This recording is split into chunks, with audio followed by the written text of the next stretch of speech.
Hello students. जैसा कि आप जानते हैं, हम पढ़ रहे थे। हमारा चैप्टर 1 एग्रीकल्चर से रिलेटेड है। ये क्रॉप प्रोडक्शन एंड मैनेजमेंट। इसमें हम एग्रीकल्चर प्रैक्टिसेस को पढ़ रहे थे और उनमें से दो एग्रीकल्चर प्रैक्टिसेस हम पढ़ चुके हैं पहले।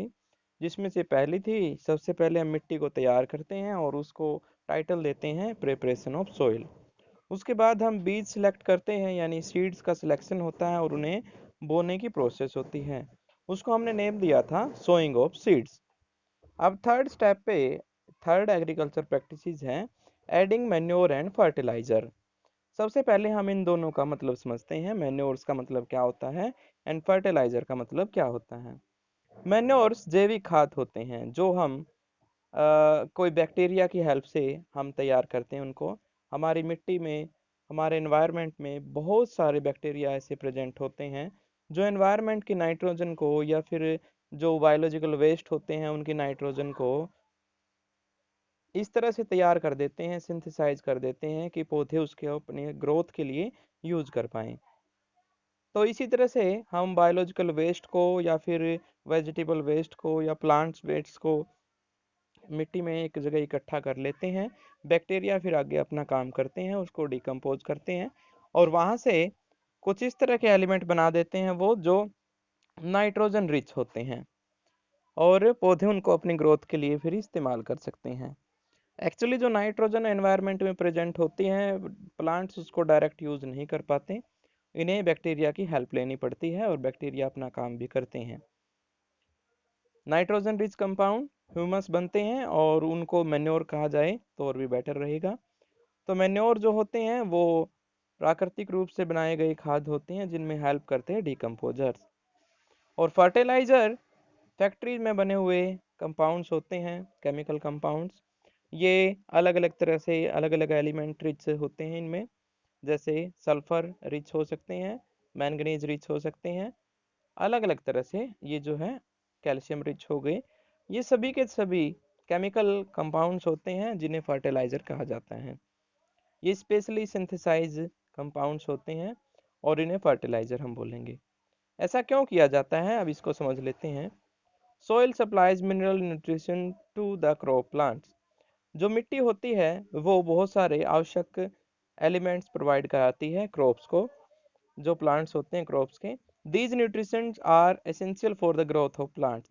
और ये जो न्यूट्रिशन होते हैं ये प्लांट्स की ग्रोथ के लिए नेसेसरी होते हैं, बहुत काम के होते हैं। इन सर्टेन एरियाज, कुछ इलाकों में जो फार्मर होते हैं, farmer grows crop after crop in the same field.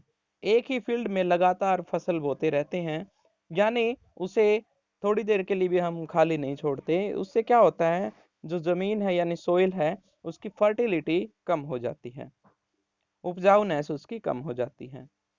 उससे वो फील्ड क्या हो जाता है, एक तरह से उसमें डेफिशिएंसी आ जाती है उन केमिकल्स की या फिर उन मिनरल्स की जो प्लांट्स को अपनी ग्रोथ के लिए चाहिए होते हैं। इसलिए हम इसमें कुछ केमिकल ऐड करते हैं जो वो एलिमेंट रिच होते हैं। और ये जो प्रोसेस होती है लगातार मिट्टी में फसलें बोने की, चेंज करके बोने की फसलें, वो होती है क्रॉप रोटेशन। इससे पौधे को वो एलिमेंट जमा करने का मौका मिल जाता है जिनकी डेफिशिएंसी उनमें आती है। जैसे अगर मैं भारत की बात करूं और स्पेशली हरियाणा की बात करूं तो इसमें क्या होता है, पहले गेहूं लगा दी जाती है, उसके बाद कपास की बारी आती है, फिर गेहूं फिर कपास। ये रोटेशन ज़्यादातर चलता रहता है बहुत सारे इलाकों में। लेकिन कुछ विकसित किसान ऐसे हैं जो जिन्हें समझ होती है इस चीज़ की और वो अपने खेतों में या एक्सपेरिमेंट के तौर पर दूसरी चीज़ें लगा कर देखते हैं, जैसे जिनमें ये बैक्टीरिया प्रेजेंट हो। जैसे दालें होती है, उनके जड़ों में कुछ ग्रंथियां पाई जाती है, उनमें ये बैक्टीरिया बहुत ज़्यादा अमाउंट में मिलते हैं। वो मिट्टी में नाइट्रोजन को रिप्लेस करने में हेल्प करते हैं। तो इस तरह से जब वो फसल बोते हैं तो उससे कई चीज़ों का फ़ायदा होता है और मिट्टी की जो उपजाऊनेस है वो बनी रहती है। तो वो जो बैक्टीरिया होते हैं वो होते हैं राइजोबियम, ये इनका नेम है। तो चलिए अभी हम चेंज करते हैं और हम डिफरेंस पता करते हैं फर्टिलाइज़र और मैन्योर में कि क्या क्या चेंजेज होते हैं, कौन सा इनमें से बेटर रहेगा, ये सभी बातें इसमें होगी। ये टेबल आपको दी गई है। Fertiliser is a man made inorganic salt. तो जैसे कि मैंने बताया था, ये स्पेशली रिच कंपाउंड होते हैं, कोई खास केमिकल होता है इनमें। तो ये इनऑर्गेनिक साल्ट हो गए। साल्ट होते हैं एक मेटल और एक नॉन मेटल जिसमें प्रेजेंट हो, यानी एसिड और बेसिडिक नेचर जो है वो प्रेजेंट होता है। Manure is a natural substance obtained by decomposition of cattle डंक एंड प्लांट रेजिड्यू। मैन्योर जो होता है वो बायोलॉजिकली वेस्ट होते हैं, उनको उनमें प्रेजेंट नाइट्रोजन होती है, उससे रिच होता है वो। प्लांट्स के रेजिड्यू हो सकते हैं, पत्ते हो सकते हैं, उनकी टहनियाँ हो सकती हैं, या फिर गली सड़े जो पार्ट्स हैं सब्जियों के, फ्रूट्स के, वो हो सकते हैं। इसमें काऊ डंक हो सकता है, कैटल यानी जो हमारे पालतू जानवर होते हैं उनका डंक हो सकता है। Fertilizer is prepared in factories. Fertilizer फैक्ट्रियों में प्रिपेयर किया जाता है। Manure can be prepared in the field and in house. Manure जो होते हैं वो अपने घरों में भी बनाए जा सकते हैं या किसी खाली जगह पर उनको बनाया जा सकता है। बहुत सारे किसान इससे बहुत प्रॉफिट कमा रहे हैं।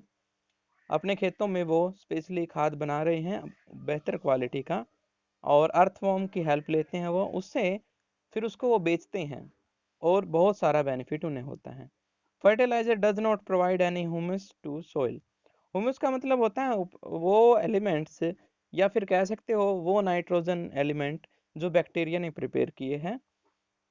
जो एनवायरनमेंट में नाइट्रोजन थी उसको प्लांट्स डायरेक्ट यूज नहीं कर पा रहे थे, बैक्टीरिया उसको नाइट्रोजन यूज होने लायक बना देते हैं, और उसे जो मटेरियल बनता है उसे ह्यूमस कहा जाता है।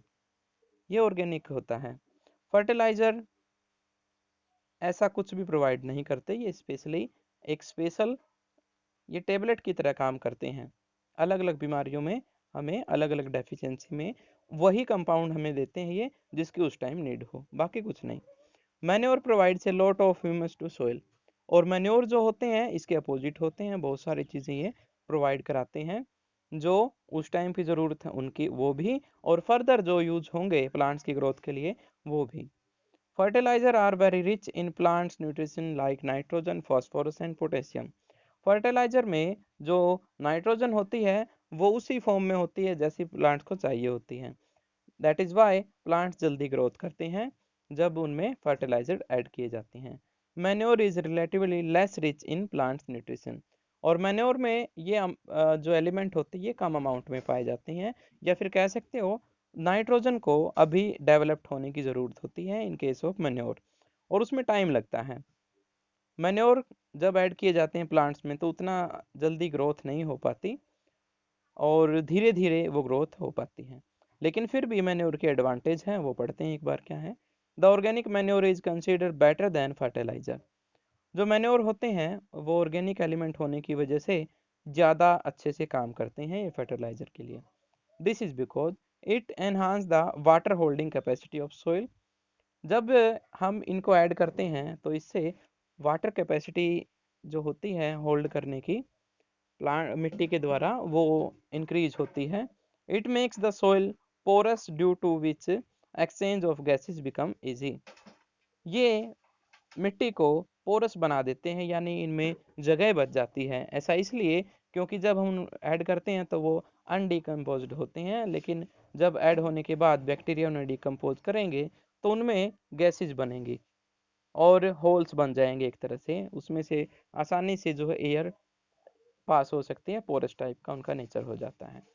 It increase the nature of friendly microbes. जैसे कि मैंने बताया बैक्टीरिया जो होते हैं उनके लिए जो ये जो मैन्योर है ये फूड की तरह काम करता है, यानी जहाँ फूड होगा वहाँ पर वो माइक्रोब्स भी होंगे, और वो माइक्रोब्स क्या कर रहे हैं, एनवायरनमेंट की नाइट्रोजन को चेंज कर देती हैं जो प्लांट की ग्रोथ के काम आएगी।